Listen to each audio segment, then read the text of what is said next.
vendredi 18 novembre 2022. L'espérance du Nouveau Testament.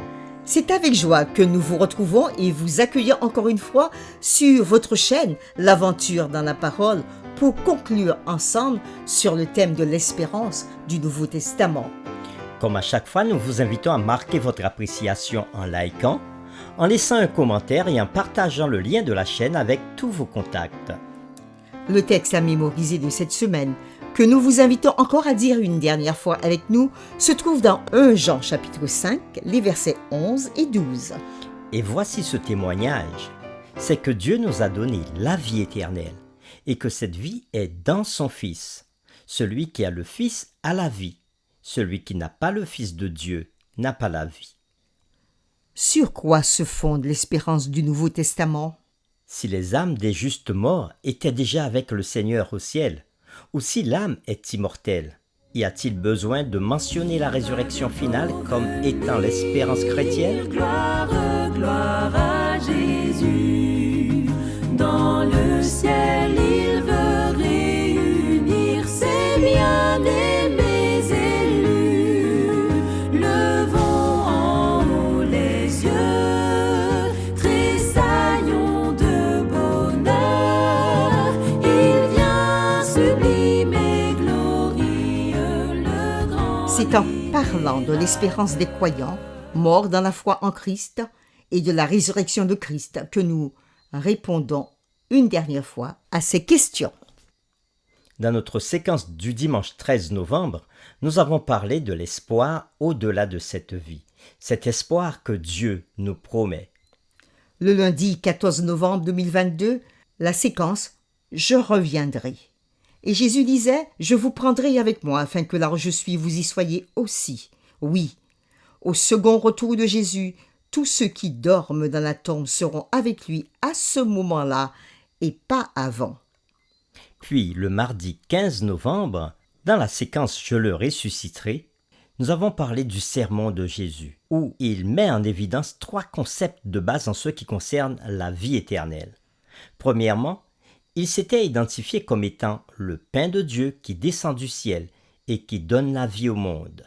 Deuxièmement, Jésus explique que la vie éternelle est assurée en lui. Et troisièmement, Jésus relia le don de l'immortalité à la résurrection finale. Le mercredi 16 novembre 2022, la séquence « Au son de la trompette ». Oui, les morts en Christ ne sont pas auprès de Christ actuellement, et ils ne devanceront pas les croyants qui seront vivants au retour de Jésus.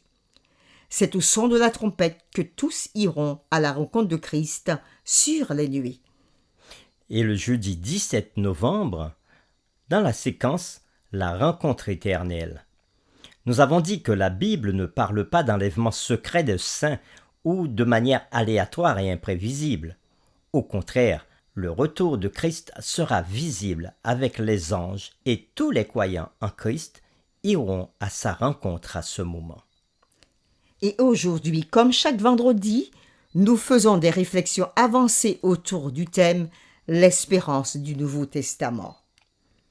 Les Romains, écrit Stephen Cave, étaient bien conscients de la croyance des chrétiens qu'ils ressusciteront un jour physiquement de la tombe et faisaient tout ce qu'ils pouvaient pour se moquer de ces espoirs et les entraver.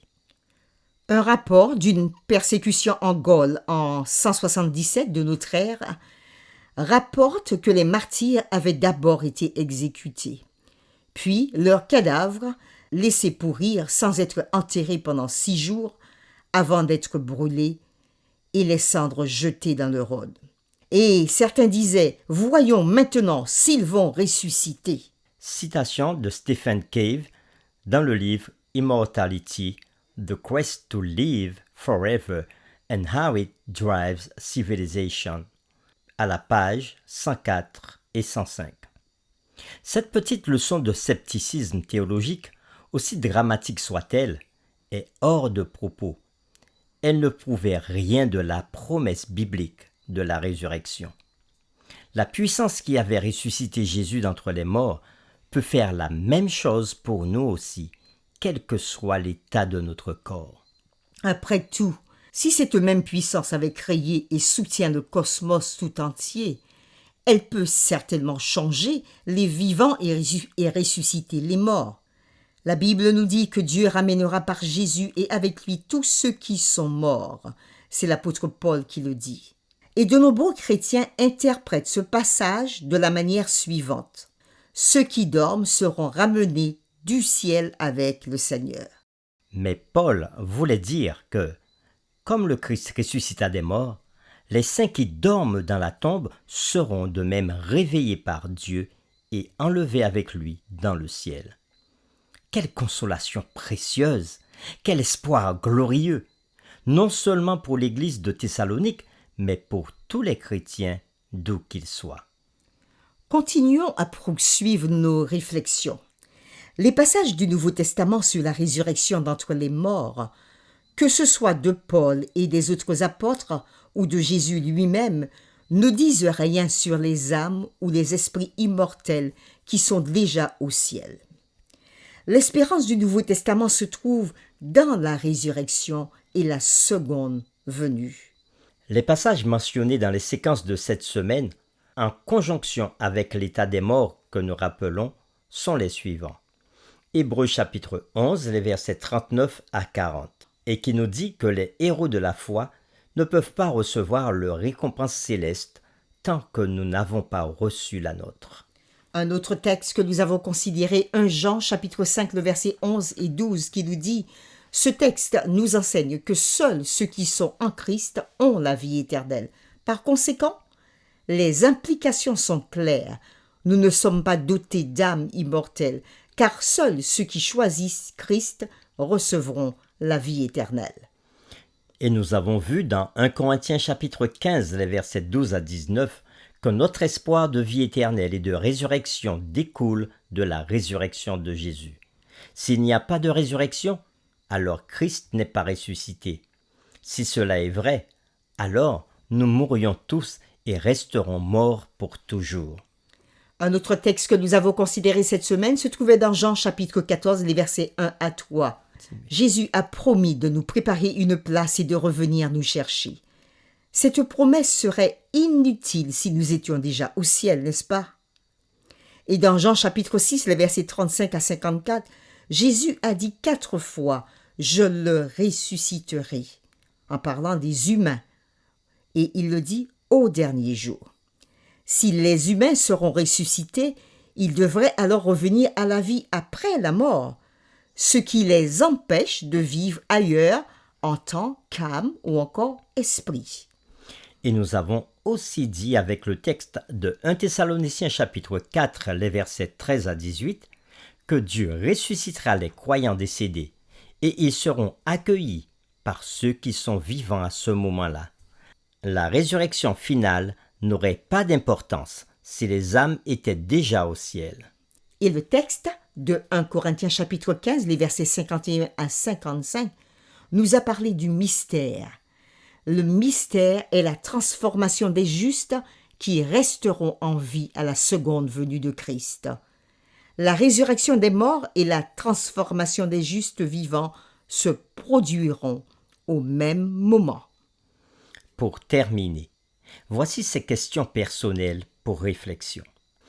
Réflexion que vous pourrez partager dans vos familles ou encore avec vos proches ou encore dans votre communauté de foi. Première question. Quelqu'un avait dit « La mort vous anéantit. Le fait d'être complètement anéanti, de perdre ses traces et tout, mène à la destruction du sens de sa vie. » Fin de citation. Il a raison. Quel espoir avons-nous donc contre une telle insignifiance de nos vies? Deuxièmement, comment pouvons-nous harmoniser le besoin d'essayer d'atteindre la perfection avec le fait que ce n'est qu'à la seconde venue de Christ que nous recevrons une nature incorruptible et sans péché? Troisièmement, comment pourrions-nous aider quelqu'un qui croit à l'idée de l'enlèvement secret à voir pourquoi cet enseignement est faux? Quatrièmement, en relisant 1 Corinthiens chapitre 15, les versets 12 à 19, Qu'est-ce qui, dans ces versets, présente des preuves si puissantes de l'enseignement selon lequel les morts dorment au lieu d'être au ciel avec Jésus? Quel sens ces versets auraient-ils si les justes morts sont en effet au ciel avec Jésus maintenant? Et cinquième et dernière question, qu'attendons-nous avec impatience à la seconde venue de Christ? Voir Jésus? Voir nos proches? Savoir ce qui s'est passé dans les coulisses? D'autres choses? La série numéro 8, L'espérance du Nouveau Testament, est terminée. Nous vous convions à poursuivre avec nous avec la série numéro 9, Passage contradictoire. Nous vous invitons à prier avec nous. Seigneur, tu nous as donné une semaine d'approfondissement sur plusieurs textes de ta parole. Le texte d'Hébreux chapitre 11, versets 39 à 40, qui nous parle des héros de la foi qui vont recevoir leur récompense au retour de Jésus. Puis, le texte de Jean 5, versets 11 et 12, qui nous enseigne que seuls ceux qui sont en Christ ont la vie éternelle.